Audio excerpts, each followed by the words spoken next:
Hello friends, কেমন আছো সবাই? আশা করছি সবাই খুব ভালো আছো আর আমিও ভীষণ ভালো আছি। Welcome back to my channel quick recipes with Mamoni. আজকে আমি আবারও হাজির হয়েছি তোমাদের সামনে নতুন এক রেসিপির সঙ্গে। তো আজকের রেসিপি আমার মশলা লুচি। তো রুটি, লুচি, পরোটা আমরা কিন্তু সকলেই খেয়ে থাকি আর খেয়ে খেয়ে একঘেয়ে হয়ে যায়। তো মাঝে মাঝে স্বাদ বদলাতে ইচ্ছে করে। তো আজকের লুচির রেসিপিটি দেখে নাও, একদম অন্য রকম এবং অন্য স্বাদের। তো চলো রেসিপিটি শুরু করি। প্রথমেই দেখে নিলে আমি এখানে নিয়েছি 500 গ্রাম ময়দা, নিয়েছি আমি 2 থেকে 3টে কাঁচা লঙ্কা আর নিয়েছি চিলি ফ্লেক্স। তো কাঁচা লঙ্কাটা একদম কুচি কুচি করে কেটে নিয়েছি। আর নিয়েছি দেখো 1 চামচ চিনি, দিয়ে দেব স্বাদ মতো লবণ। তোমরা চাইলে এখানে ধনে পাতা অ্যাড করতে পারো, আমার হাতের কাছে ছিল না তাই আমি দিতে পারিনি। দিয়ে দেব 1 চামচ ঘি আর দিয়ে দেব 1 চামচ জিরে গুঁড়ো। যদি কেউ ঝাল খেতে পছন্দ করো তো এখানে হাফ চা চামচ মতো লাল লঙ্কার গুঁড়ো অ্যাড করতে পারো। তো খুব ভালো করে মিশিয়ে নিয়ে আমি দিয়ে দেব সাদা তেল 3 চামচ। তো সবগুলোকে খুব ভালো করে মিশিয়ে নিতে হবে। আর এখানে ময়ামটা কিন্তু ভীষণই ইম্পর্টেন্ট, তো ময়ামটা যেন ঠিকঠাক হয়। তো দেখো আমার কিন্তু ময়ামটা ঠিকঠাকই হয়েছে। তো এবার আমি অল্প অল্প করে জল দিয়ে একটা মিডিয়াম ডো তৈরি করে নেব, খুব পাতলাও না আর খুব শক্তও না। তো একদমই অল্প অল্প করে জল দিয়ে মেখে নিতে হবে। তো দেখো ডোটা কিন্তু তৈরি করা হয়ে গেছে আর দেখতে দেখো কালারফুল লাগছে। তোমরা চাইলে এখানে ধনেপাতা অ্যাড করতে পারো, আমি আগেই বলেছি। আমার হাতের কাছে যেহেতু ছিল না তাই আমি দিতে পারিনি। তো ঢাকনা দিয়ে ঢেকে রেখে দিয়েছিলাম 10 মিনিট মতো। তো ঢাকনা খুলে নিয়ে আমি এটাকে আরও একবার ডলে নেব। তো তারপর এটার থেকে লেচি কেটে নেব।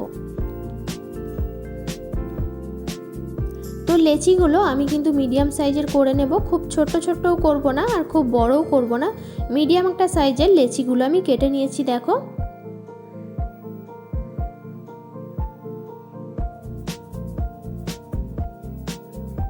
তো এবার আমি এগুলোকে বেলে নেব। হাতের সাহায্যে চেপে চেপে একটু গোল গোল করে নিয়ে হালকা হাতে বেলে নেব।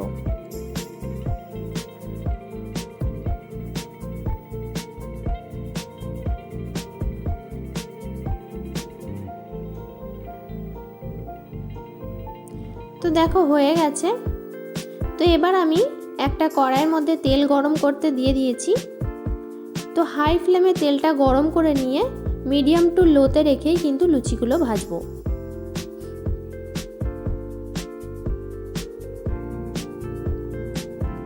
তো দেখো একটা লুচি আমি দিয়ে দিলাম।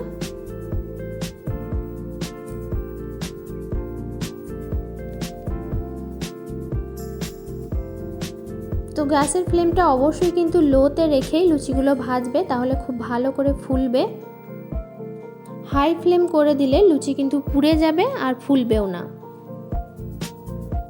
তো ভিডিওটি স্কিপ না করে শেষ পর্যন্ত দেখতে থাকো। আর এই পদ্ধতিতে লুচি যদি তোমাদের ভালো লেগে থাকে, দেরি না করে অবশ্যই এক্ষুনি তোমাদের পরিবারের সকলকে খাওয়াও এইভাবে লুচি বানিয়ে। আর আমাকে অবশ্যই জানিও তোমাদের ভিডিওটি কেমন লেগেছে বা এই পদ্ধতিটি তোমাদের কেমন লেগেছে।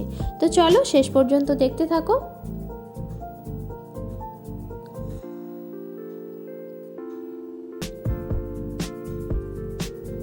তো দেখো আমার সব লুচি কিন্তু ভাজা হয়ে গেছে। আর গ্যারান্টি দিয়ে বলতে পারি যে কোনো লুচির থেকে এর স্বাদ কিন্তু একদম অন্যরকম। তো অবশ্যই বাড়িতে ট্রাই করো, আরও একবার বলছি। তো ভিডিওটি যদি ভালো লেগে থাকে অবশ্যই কিন্তু লাইক, কমেন্ট, শেয়ার করে দিও। আর চ্যানেলে যদি নিউ হয়ে থাকো অবশ্যই চ্যানেলটা সাবস্ক্রাইব করে নিয়ে পাশে থাকা বেল আইকনটিও প্রেস করে দিও আর আমার এই চ্যানেলের সঙ্গে থেকো। তো আমি এখানে সার্ভ করেছি মশলাদার আলুর দমের সাথে গরম গরম মশলা লুচি। তোমরা চাইলে কিন্তু চিকেন কষা, মাটন কষা, আলুর দম যে কোনো কিছু তরকারির সঙ্গে সার্ভ করতে পারো। তো অবশ্যই কিন্তু ডেসক্রিপশনে লিঙ্ক দেওয়া থাকবে, তোমরা চাইলে চেক করে নিতে পারো। তো আবারও ফিরে আসবো নতুন কোনো এরকমই চটজলদি রেসিপির সাথে। তো ততক্ষণ তোমরা ভালো থেকো, সুস্থ থেকো। আজকের মতো টাটা, থ্যাঙ্কস ফর ওয়াচিং।